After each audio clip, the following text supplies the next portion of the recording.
नमस्कार, मैं रवीश कुमार। अमेरिका के राष्ट्रपति ट्रंप ने कह दिया है कि भारत और पाकिस्तान के बीच लड़ाई के दौरान 5 विमान गिरे हैं। क्या भारत सरकार अब इसका खंडन करेगी? क्या देश आधिकारिक तौर पर कभी जान पाएगा कि ऑपरेशन सिंदूर के दौरान भारत के कितने विमान गिरे और गिरने वाले विमानों में रफाल था या नहीं? ट्रंप ने कहा कि हमने बहुत सारे युद्ध रोके हैं। भारत और पाकिस्तान के बीच गंभीर लड़ाई चल रही थी, विमान गिराए जा रहे थे। असल में मुझे लगता है कि 5 विमान गिराए गए। ये दोनों परमाणु देश हैं और एक दूसरे पर हमला कर रहे थे। यह एक नए किस्म का युद्ध है। भारत और पाकिस्तान एक दूसरे पर हमला कर रहे थे और यह टकराव बड़ा होता जा रहा था और इसे हमने ट्रेड से रोक दिया। हमने कहा, आप लोग एक ट्रेड डील करना चाहते हैं, लेकिन अगर आप हथियार चलाते रहेंगे और परमाणु हथियार चलाएंगे तो कोई ट्रेड डील नहीं होगी। पहली बार ट्रंप ने 5 विमानों के गिरने की बात कही है। लगातार बोले जा रहे हैं कि भारत और पाकिस्तान के बीच ट्रेड रोक देने की धमकी देकर उन्होंने युद्ध रुकवा दिया और अब तो 5 विमानों के गिरने की भी बात ले आए हैं। पता चलना चाहिए कि इन 5 विमानों के गिरने का उस समय की रणनीति पर क्या असर पड़ा। क्या सीज फायर के पीछे इसका भी कोई रोल था? मतलब आप किससे क्या छिपा रहे हैं? 19 जुलाई को ट्रंप के बयान के बाद रॉयटर्स ने अपनी रिपोर्ट में एक तस्वीर छापी है और उसके नीचे लिखा है कि जहां पर लड़ाकू विमान क्रैश किया था उसे घेरकर भारत के सुरक्षा बल खड़े हैं। लिखा है कि 7 मई को पुलवामा में लड़ाकू विमान क्रैश किया। यह कब हुआ और इसकी जानकारी क्यों नहीं आई? क्या यह सूचना चैनलों पर दिखाई गई? 7 मई को भी रॉयटर्स ने पाकिस्तान के हवाले से 5 विमान गिराए जाने का दावा किया था और अपनी खबर में यह बात लिखी थी। इसका भी जिक्र किया था कि भारत की तरफ से पुष्टि नहीं की गई है। हमले की सुबह 7 मई को हिंदू की विजेता सिंह ने लड़ाकू विमान के क्रैश होने की सूचना दी ट्विटर पर, तो ट्रोल विजेता सिंह पर इस तरह टूट पड़े कि बाकी पत्रकार भी इस खबर से पीछे हट गए। यहां तक कि हिंदू अखबार ने भी तुरंत खेद जता दिया और यह रिपोर्ट डिलीट कर दी गई। द हिंदू ने लिखा, ऑपरेशन सिंदूर में शामिल भारतीय विमान के बारे में हमने अपना पहला पोस्ट डिलीट कर दिया है। इतनी बड़ी घटना के बारे में आप कुछ भी नहीं जानते, ना आपको ठीक से बताया जा रहा है। कांग्रेस महासचिव जयराम रमेश ने ट्रंप के इस बयान पर कहा है कि फिर से व्यापार रोक देने की धमकी देकर युद्ध रुकवाने का उन्होंने दावा किया है और 24वीं बार दावा किया है। लेकिन इस बार एक नई सनसनीखेज जानकारी भी दी गई है कि शायद 5 जेट विमान गिराए गए थे। प्रधानमंत्री जो हाउडी मोदी और नमस्ते ट्रंप जैसे आयोजनों के जरिए डोनाल्ड ट्रंप से वर्षों की दोस्ती और झप्पी कूटनीति निभाते रहे हैं, उन्हें अब संसद में स्वयं खड़े होकर राष्ट्रपति ट्रंप द्वारा पिछले दिनों से किए जा रहे दावों पर स्पष्ट एवं ठोस स्पष्टीकरण देना चाहिए। तो आप कितना कुछ नहीं जान रहे हैं। अब भी 7 मई को ऑपरेशन सिंदूर लॉन्च हुआ, उस समय क्या हुआ? क्या भारत के 5-5 लड़ाकू विमान गिराए गए? और गिराए गए तो किस तरह की स्थिति पैदा हो गई? उस दिन भारत के कितने लड़ाकू विमान गिरे थे, इसे लेकर अंतर्राष्ट्रीय मीडिया में उसी समय से खबरें छपने लगी। केवल भारत में चुप्पी साध ली गई और आज भी साधी जा रही है। खबरों का आना उसके बावजूद नहीं रुक रहा। अब तो ट्रंप ने दावा कर दिया है कि 5 विमान गिरे हैं। द इकोनॉमिस्ट पत्रिका की इस हेडलाइन को देखिए। 16 जुलाई को छपी है हेडलाइन कि पाकिस्तान ने भारत के लड़ाकू विमानों को कैसे गिरा दिया। इसमें भारत के हिस्से से रिपोर्ट किया गया है कि गांव के लोगों को लड़ाकू विमानों की आवाज की आदत थी, लेकिन 7 मई को जिस तरह के धमाके सुने गए उसकी आदत नहीं थी। लड़ाकू विमान के मलबा मिलने और 2 भारतीय पायलटों के घायल होने के बावजूद सुरक्षित निकलने की बात इस खबर में है। गांव वालों के मुताबिक पास खड़े 2 लोगों की मौत हो गई। इसमें यह भी लिखा है कि भारत सरकार ने इसकी पुष्टि नहीं की। भारत सरकार पाकिस्तान के दावे का खंडन करती है कि 3 रफाल विमान समेत 6 विमानों को गिराया गया है। यह लिखा हुआ है इस खबर में कि विदेशों में जो सैनिक अधिकारी हैं वो मानते हैं कि 5 विमान गिराए गए। ये विदेशी अधिकारी कौन है, किस देश के हैं, इकोनॉमिस्ट की रिपोर्ट में नहीं है। भारत में भी सेना की प्रेस कॉन्फ्रेंस में पत्रकार ऑपरेशन सिंदूर के समय से पूछने लगे लेकिन इशारों इशारों में जवाब दिया जाने लगा। बात इतनी नहीं कि जंग में नुकसान हो जाता है, 5 लड़ाकू विमानों का गिरा दिया जाना बड़ी घटना है। भारत की वायु रक्षा प्रणाली मजबूत मानी जाती है, आखिर पाकिस्तान ने रक्षा कवच में भेद कैसे लगा दिया? इस बात में ऐसा क्या है कि सरकार चुप्पी साध लेती है? लेकिन आपने नोट किया कि सेना बोल रही है, कई बार इशारों में तो कई बार साफ साफ, जबकि बोलने की जिम्मेदारी सरकार की होती है। अगर ऑपरेशन सिंदूर की कामयाबी का पोस्टर आप लगा रहे हैं तो आपको ही बताना चाहिए कि कितने लड़ाकू विमान गिरे। कुछ तो बात है कि सेना के एक वरिष्ठ अधिकारी नहीं, 3 अधिकारी बोल रहे हैं। ऐसा लग रहा है कि वे देश को बता देने का अपना फर्ज निभा रहे हैं कि हम कुछ भी छिपाना नहीं चाहते। उन्हें आप यह नहीं कह सकते कि यह संवेदनशील मामला है, इस पर नहीं बोलना चाहिए। सेना के प्रमुख को, उप प्रमुख को पता है किस तरह के संवेदनशील मामलों पर बोला जाता है और किस पर चुप रहा जाता है। कुछ तो बात है कि सेना के अधिकारियों को लग रहा है कि समय आ गया है कि इन बातों पर देश को अंधेरे में ना रखा जाए। भारत के उप सेना प्रमुख lieutenant general Rahul R Singh ने कहा कि भारत केवल पाकिस्तान से नहीं लड़ रहा था, चीन से भी लड़ रहा था।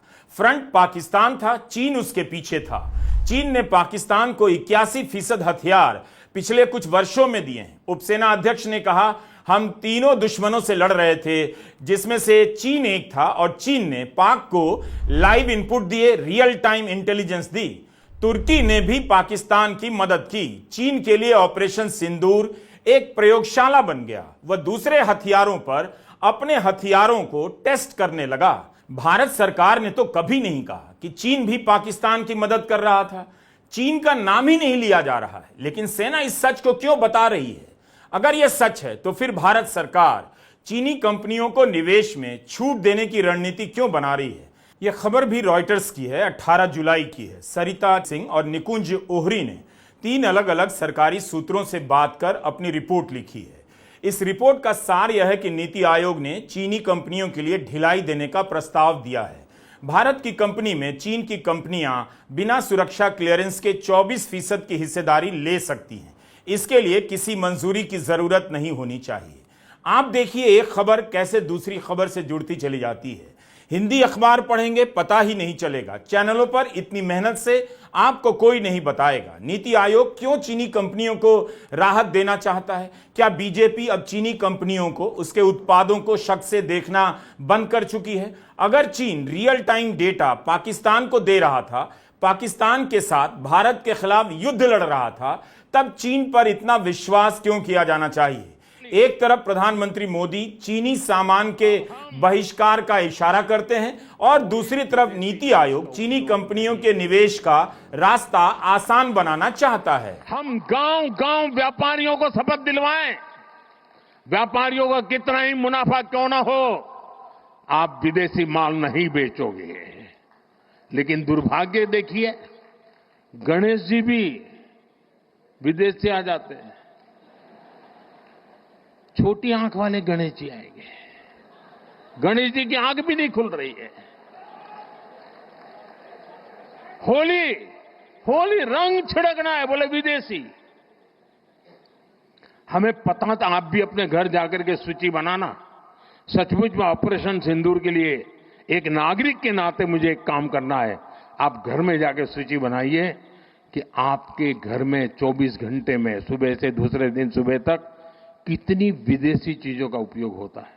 इस बयान का आपको अता पता नहीं। व्यापारियों ने कोई सूची बनाई कि नहीं कि उनके घर में कितने सामान देसी हैं और कितने विदेशी?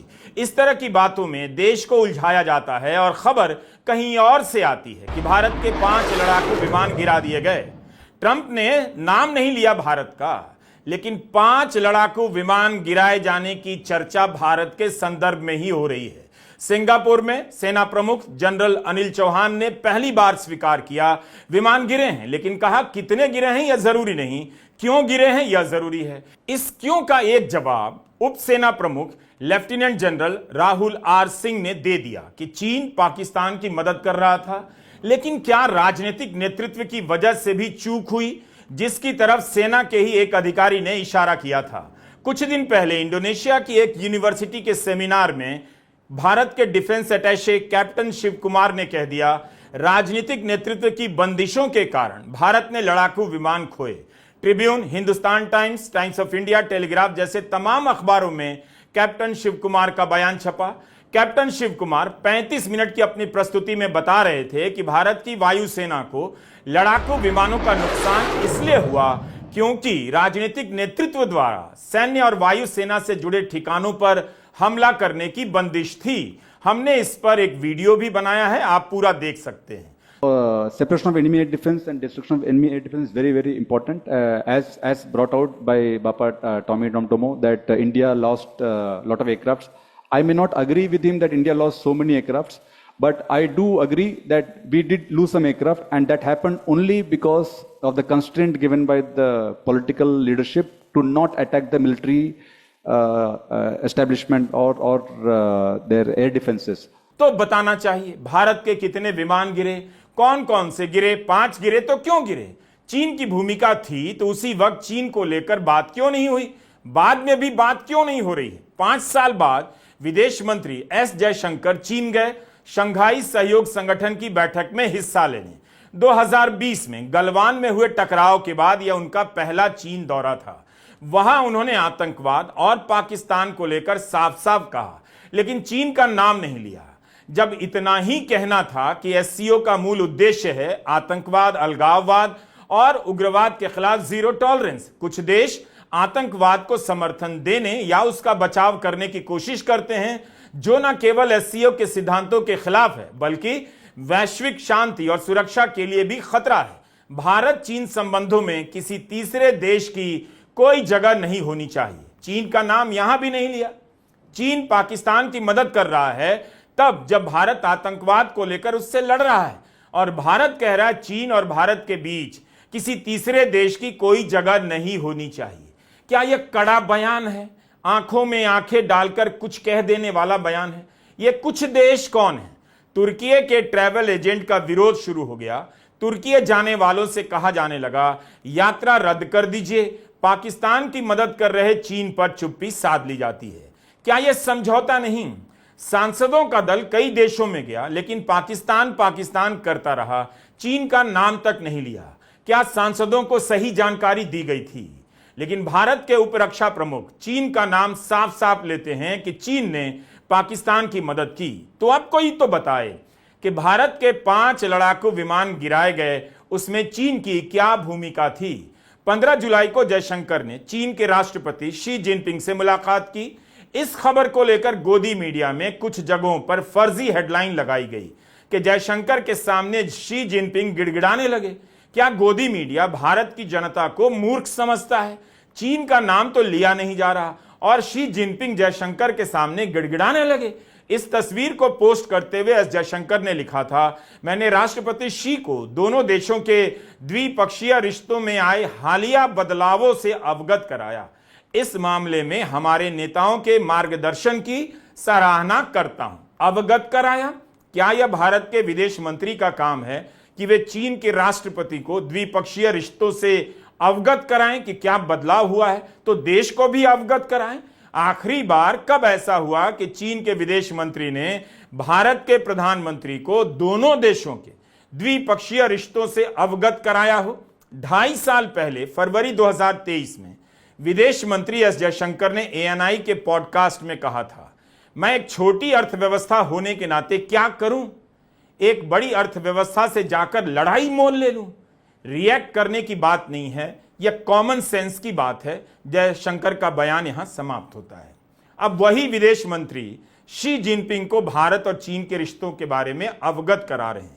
चीन के उपराष्ट्रपति से कह रहे हैं दोनों देशों के बीच रिश्तों में सुधार हुआ है। राहुल गांधी ने अखबार की हेडलाइन ट्वीट करते हुए लिख दिया कि मुझे लगता है अब चीन के विदेश मंत्री आकर प्रधानमंत्री मोदी को चीन और भारत के रिश्तों में हुए बदलाव के बारे में अवगत कराएंगे। विदेश मंत्री अब पूरा सर्कस चला रहे हैं जिसका उद्देश्य है भारत की विदेश नीति को बर्बाद करना। खबरों से एक तरफा माहौल बनाया जाता है। जब सरकार को लेकर माहौल बनाना होता है तो गोदी मीडिया उछल कूद करने लगता है। जब खबरें दबानी होती है तो ट्रोल की तरह हमला कर देता है, डरा देता है और लोग भी बात करना बंद कर देते हैं। क्या आपको ये सारी खबरें याद हैं? अक्टूबर 2024 में चारों तरफ बड़ी बड़ी हेडलाइन के रूप में छपी थी।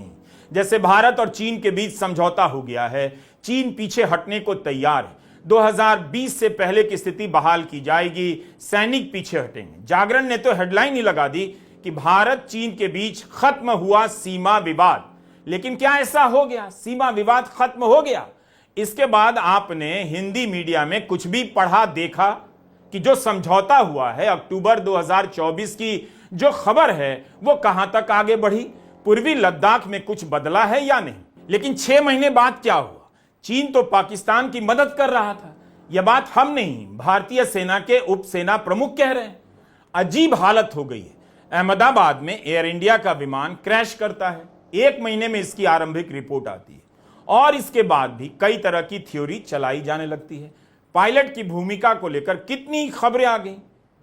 किस जांच एजेंसी की साख इस देश में बच गई है कि कह दे और लोग मान लें? अगर कॉकपिट की रिकॉर्डिंग है जिससे पायलट की भूमिका का पता चलता है तो उसे सार्वजनिक कर दीजिए।